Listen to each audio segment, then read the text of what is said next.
किसे कहा जाता है?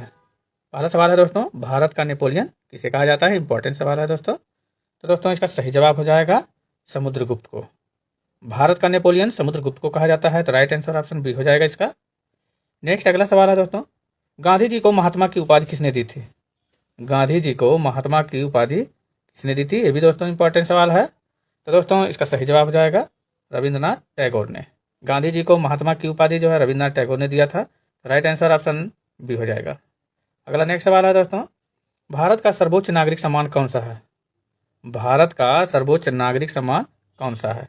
पद्म विभूषण, पद्म भूषण, पद्म विभूषण, भारत रत्न, वीरता पुरस्कार। तो दोस्तों भारत का सर्वोच्च नागरिक सम्मान जो है भारत रत्न है। इसका राइट आंसर ऑप्शन सी हो जाएगा। अगला नेक्स्ट सवाल है दोस्तों, चंद्रमा पर कदम रखने वाले पहले व्यक्ति कौन है? चंद्रमा पर कदम रखने वाले पहले व्यक्ति कौन है? इंपॉर्टेंट सवाल है दोस्तों। तो दोस्तों इसका सही जवाब हो जाएगा नील आर्मस्ट्रांग। चंद्रमा पर कदम रखने वाले पहले व्यक्ति नील आर्मस्ट्रांग हैं। इसका राइट आंसर ऑप्शन बी हो जाएगा। नेक्स्ट अगला सवाल है दोस्तों, अंतरिक्ष में जाने वाले पहले भारतीय कौन है? अंतरिक्ष में जाने वाले पहले भारतीय कौन है? ऑप्शन है राकेश शर्मा, कल्पना चावला, एस राधाकृष्णन, विक्रम साराभाई। तो दोस्तों अंतरिक्ष में जाने वाले पहले भारतीय जो है राकेश शर्मा है। राइट आंसर आपका ऑप्शन ए हो जाएगा। इंपॉर्टेंट सवाल ये भी है दोस्तों, अंतरिक्ष में जाने वाले पहले भारतीय जो है राकेश शर्मा थे। नेक्स्ट अगला सवाल है दोस्तों, इंग्लिश चैनल पार करने वाला पहला भारतीय कौन था? इंग्लिश चैनल पार करने वाला पहला भारतीय कौन था? तो दोस्तों इंग्लिश चैनल पार करने वाला पहला भारतीय मिहिर सेन थे। तो राइट आंसर इसका ऑप्शन ए हो जाएगा। नेक्स्ट अगला सवाल है दोस्तों, संविधान सभा के अस्थायी अध्यक्ष कौन थे? संविधान सभा के अस्थायी अध्यक्ष कौन थे? इंपॉर्टेंट सवाल है दोस्तों। ऑप्शन है महात्मा गांधी, बी जवाहरलाल नेहरू, सी राजेंद्र प्रसाद और डी है डॉक्टर भीमराव अम्बेडकर। तो दोस्तों संविधान सभा के अस्थायी अध्यक्ष जो है डॉक्टर राजेंद्र प्रसाद थे। तो इसका राइट आंसर ऑप्शन सी हो जाएगा सही। अगला नेक्स्ट सवाल है दोस्तों, लोकसभा के प्रथम उपाध्यक्ष कौन थे? लोकसभा के प्रथम उपाध्यक्ष कौन थे? तो दोस्तों इसका सही जवाब हो जाएगा अनंत सैनम आयंगर। इसका राइट आंसर ऑप्शन बी हो जाएगा सही। दोस्तों वीडियो में आगे बढ़ने से पहले आप सभी से कहना है कि यदि आप हमारे चैनल पर पहली बार हैं और चैनल को अभी तक सब्सक्राइब नहीं किया है तो प्लीज़ आप सभी लोग चैनल को सब्सक्राइब अवश्य कर लेंगे। और दोस्तों वीडियो पसंद आए तो लाइक एंड शेयर करना नहीं भूलिएगा। तथा दोस्तों जितने भी क्वेश्चन का आंसर आप सभी को पहले से पता है आप सभी लोग कमेंट बॉक्स में जरूर बताइएगा। तो बढ़ते हैं आगे। अगला नेक्स्ट सवाल है, मार्ले मिंटो सुधार का उद्देश्य क्या था? मार्ले मिंटो सुधार का उद्देश्य क्या था? तो दोस्तों इसका सही जवाब हो जाएगा पृथक निर्वाचन प्रणाली। मार्ले मिंटो सुधार का उद्देश्य था पृथक निर्वाचन प्रणाली। तो इसका आंसर ऑप्शन बी हो जाएगा। नेक्स्ट अगला सवाल है दोस्तों, संविधान सभा के अस्थायी अध्यक्ष कौन थे? संविधान सभा के अस्थायी अध्यक्ष कौन थे? इंपॉर्टेंट सवाल है दोस्तों। ऑप्शन है डॉक्टर राजेंद्र प्रसाद, बी है सच्चिदानंद सिन्हा, सी जवाहरलाल नेहरू और डी है महात्मा गांधी। तो दोस्तों संविधान सभा के अस्थायी अध्यक्ष जो है सच्चिदानंद सिन्हा थे। इसका राइट आंसर ऑप्शन बी हो जाएगा। संविधान सभा के अस्थायी अध्यक्ष सच्चिदानंद सिन्हा थे। अगला सवाल है दोस्तों, संविधान के व्याख्याकार और संरक्षक कौन है? इंपॉर्टेंट सवाल है दोस्तों। संविधान के व्याख्याकार और संरक्षक कौन है? ए है प्रधानमंत्री, बी राज्यपाल, सी है राष्ट्रपति और डी है सर्वोच्च न्यायालय। तो दोस्तों संविधान के व्याख्याकार और संरक्षक सर्वोच्च न्यायालय है। तो इसका राइट आंसर ऑप्शन डी हो जाएगा सही। आइए अगला सवाल है दोस्तों, संविधान की विशेष व्यवस्था किस देश से ली गई है?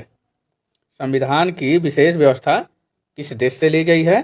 तो दोस्तों इसका सही जवाब हो जाएगा इंग्लैंड से। संविधान की विशेष व्यवस्था जो है इंग्लैंड देश से ली गई है। इसका राइट आंसर ऑप्शन बी हो जाएगा सही।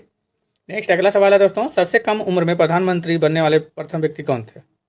सबसे कम उम्र में प्रधानमंत्री बनने वाले व्यक्ति कौन थे? ऑप्शन है जवाहरलाल नेहरू, बी इंदिरा गांधी, सी राजीव गांधी और डी है चंद्रशेखर।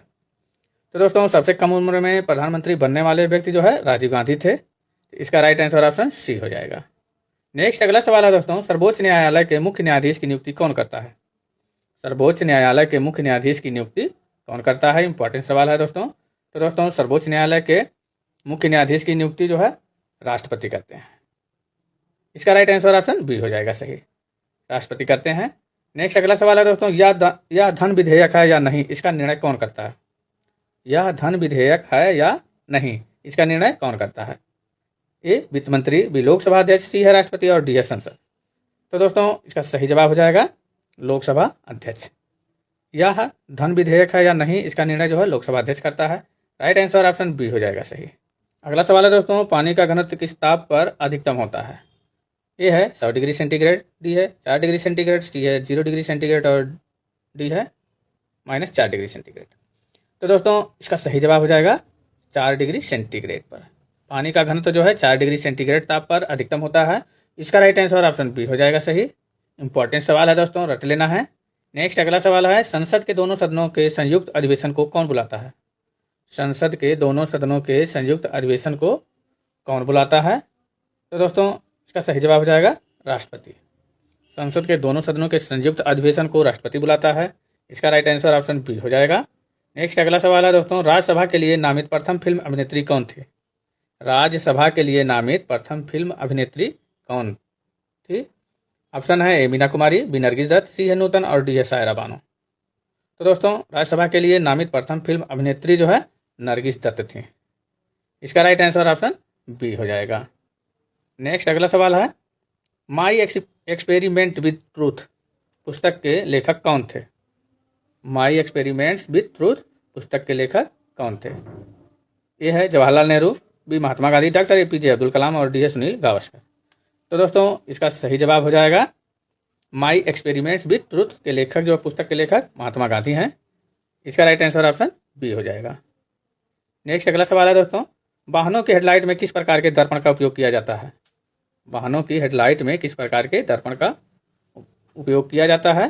तो दोस्तों वाहनों की हेडलाइट में जो है अवतल दर्पण का उपयोग किया जाता है। तो इसका राइट आंसर ऑप्शन बी हो जाएगा। वाहनों की हेडलाइट में अवतल दर्पण का प्रयोग किया जाता है। नेक्स्ट अगला सवाल है, संसार का सबसे बड़ा डेल्टा सुंदरबन डेल्टा किन नदियों द्वारा बनता है? संसार का सबसे बड़ा डेल्टा सुंदरबन डेल्टा किन नदियों के द्वारा बनता है? तो दोस्तों इसका सही जवाब हो जाएगा गंगा ब्रह्मपुत्र नदियों के द्वारा जो है सुंदरबन डेल्टा बनता है। तो इसका राइट आंसर ऑप्शन ए हो जाएगा। नेक्स्ट अगला सवाल है दोस्तों, निमोनिया किस रोगाणु से होता है? निमोनिया जो है किस रोगाणु से होता है? ए वायरस, बी बैक्टीरिया, सी कवक और डी है परजीवी। तो दोस्तों निमोनिया जो है बैक्टीरिया रोगाणु से होता है। तो इसका राइट आंसर ऑप्शन बी हो जाएगा सही। निमोनिया बैक्टीरिया रोगाणु से होता है। अगला सवाल है दोस्तों, जिप्सम का रासायनिक नाम क्या है? जिप्सम का रासायनिक नाम क्या है? तो दोस्तों जिप्सम का रासायनिक नाम कैल्शियम सल्फेट है। इसका राइट आंसर ऑप्शन बी हो जाएगा। आइए अगला सवाल है दोस्तों, संविधान सभा ने उद्देश्य प्रस्ताव को कब स्वीकार किया? संविधान सभा ने उद्देश्य प्रस्ताव को कब स्वीकार किया? तो दोस्तों इसका सही जवाब हो जाएगा 22 जनवरी 1947 को। संविधान सभा ने उद्देश्य प्रस्ताव को 22 जनवरी 1947 को स्वीकार किया था। तो इसका राइट आंसर ऑप्शन बी हो जाएगा। नेक्स्ट अगला सवाल है दोस्तों, संविधान के गठन की सर्वप्रथम मांग किसने की थी? संविधान के गठन की सर्वप्रथम मांग किसने की थी? ऑप्शन है महात्मा गांधी, बी जवाहरलाल नेहरू, सी बाल गंगाधर तिलक और डी है सरदार पटेल। तो दोस्तों संविधान के गठन की सर्वप्रथम मांग जो है बाल गंगाधर तिलक ने किया था। इसका राइट आंसर ऑप्शन सी हो जाएगा। अगला सवाल है दोस्तों, संविधान सभा का चुनाव किस आधार पर हुआ था? संविधान सभा का चुनाव किस आधार पर हुआ था? तो दोस्तों इसका सही जवाब हो जाएगा वर्गीय मताधिकार के आधार पर संविधान सभा का चुनाव हुआ था। इसका राइट आंसर ऑप्शन बी हो जाएगा। अगला सवाल है दोस्तों, मैकाल पठार किस राज्य में स्थित है? मैकाल पठार जो है किस राज्य में स्थित है? ऑप्शन है झारखंड, छत्तीसगढ़, मध्य प्रदेश, महाराष्ट्र। तो दोस्तों मैकाल पठार जो है छत्तीसगढ़ राज्य में स्थित है। इसका राइट आंसर ऑप्शन बी हो जाएगा। मैकाल पठार जो है छत्तीसगढ़ राज्य में स्थित है।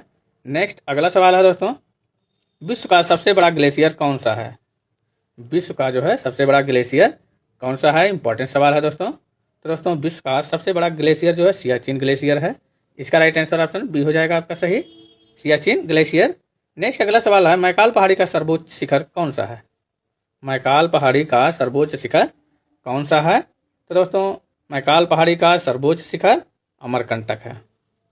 इसका राइट आंसर ऑप्शन बी हो जाएगा। अगला सवाल है दोस्तों, भारत के रूर के रूप में किसे जाना जाता है? भारत के रूर के रूप में किसे जाना जाता है? तो दोस्तों भारत के रूर के रूप में छोटा नागपुर पठार को जाना जाता है। इसका राइट आंसर ऑप्शन बी हो जाएगा। अगला सवाल है दोस्तों, भारत के उत्तर पश्चिम में कौन सा पर्वत स्थित है? भारत के उत्तर पश्चिम में कौन सा पर्वत स्थित है? ए है हिमालय, बी अरावली, सी विंध्याचल और डी है सतपुड़ा। तो दोस्तों भारत के उत्तर पश्चिम में जो है अरावली पर्वत स्थित है। तो इसका राइट आंसर ऑप्शन बी हो जाएगा सही, अरावली पर्वत। नेक्स्ट अगला सवाल है दोस्तों, मालवा का पठार किन राज्यों में स्थित है? मालवा का पठार जो है किन राज्यों में स्थित है? इंपॉर्टेंट सवाल है दोस्तों। इसका सही जवाब हो जाएगा दोस्तों मध्य प्रदेश और छत्तीसगढ़ में। मालवा का पठार जो है मध्य प्रदेश और छत्तीसगढ़ राज्यों में स्थित है, तो इसका राइट आंसर ऑप्शन बी हो जाएगा सही। अगला नेक्स्ट सवाल है दोस्तों, कोडाई कनाल किस पर्वत श्रृंखला पर स्थित है? कोडाई कनाल किस पर्वत श्रृंखला पर स्थित है? ए है नीलगिरी पर्वत, बी पालनी, सी सह्याद्री और डी है अन्नामलाई। तो दोस्तों कोडाई कनाल जो है पालनी पर्वत श्रृंखला पर स्थित है, तो इसका राइट आंसर ऑप्शन बी हो जाएगा सही, पालनी पर्वत पर। नेक्स्ट अगला सवाल है दोस्तों, प्रकाश का वेग किसमें अधिकतम होता है? प्रकाश का वेग जो है किसमें अधिकतम होता है? इंपॉर्टेंट सवाल है दोस्तों। तो दोस्तों प्रकाश का वेग जो है निर्वात में अधिकतम होता है, तो इसका राइट आंसर ऑप्शन बी हो जाएगा, निर्वात में। नेक्स्ट अगला सवाल है दोस्तों, छोटा नागपुर के पठार की सबसे ऊंची चोटी कौन सी है? छोटा नागपुर पठार की सबसे ऊंची चोटी कौन सी है? तो दोस्तों छोटा नागपुर पठार की सबसे ऊंची चोटी पारसनाथ है, इसका राइट आंसर आपका बी हो जाएगा। अगला सवाल है दोस्तों, उत्तर भारत को दक्षिण भारत से अलग करने वाली पर्वत श्रृंखला कौन सी है? उत्तर भारत को दक्षिण भारत से अलग करने वाली पर्वत श्रृंखला कौन सी है? तो दोस्तों उत्तर भारत को दक्षिण भारत से अलग करने वाली पर्वत श्रृंखला जो है विंध्याचल है, तो इसका राइट आंसर आपका ऑप्शन बी हो जाएगा, विंध्याचल पर्वत। नेक्स्ट अगला सवाल है दोस्तों, किस चोटी को सागर माथा के नाम से भी जाना जाता है? किस चोटी को सागर माथा के नाम से भी जाना जाता है? ऑप्शन है ए कंचनजंगा, बी है धौलागिरी, सी माउंट एवरेस्ट और डी है नंदा देवी। तो दोस्तों इसका सही जवाब हो जाएगा माउंट एवरेस्ट को, इसका राइट आंसर ऑप्शन सी हो जाएगा। माउंट एवरेस्ट को सागर माथा के नाम से भी जाना जाता है। नेक्स्ट अगला सवाल है, कुल्लू घाटी किन पर्वत श्रेणियों के बीच स्थित है? कुल्लू घाटी किन पर्वत श्रेणियों के बीच स्थित है? तो दोस्तों कुल्लू घाटी जो है मध्य हिमालय और शिवालिक पर्वत श्रेणियों के बीच स्थित है, तो इसका राइट आंसर ऑप्शन सी हो जाएगा। नेक्स्ट अगला सवाल है दोस्तों, बेसेमर प्रक्रिया का उपयोग किस में किया जाता है? बेसेमर प्रक्रिया का उपयोग किस में किया जाता है? तो दोस्तों इसका सही जवाब हो जाएगा इस्पात उत्पादन में। बेसेमर प्रक्रिया का उपयोग जो है इस्पात उत्पादन में किया जाता है, इसका राइट आंसर ऑप्शन बी हो जाएगा, इस्पात उत्पादन में। नेक्स्ट अगला सवाल है दोस्तों, मानव शरीर की सबसे बड़ी ग्रंथि कौन सी है? मानव शरीर की सबसे बड़ी ग्रंथि कौन सी है? वेरी वेरी इंपॉर्टेंट सवाल है दोस्तों। तो दोस्तों मानव शरीर की सबसे बड़ी ग्रंथि जो है यकृत है, इसका राइट आंसर ऑप्शन बी हो जाएगा। अगला सवाल है दोस्तों,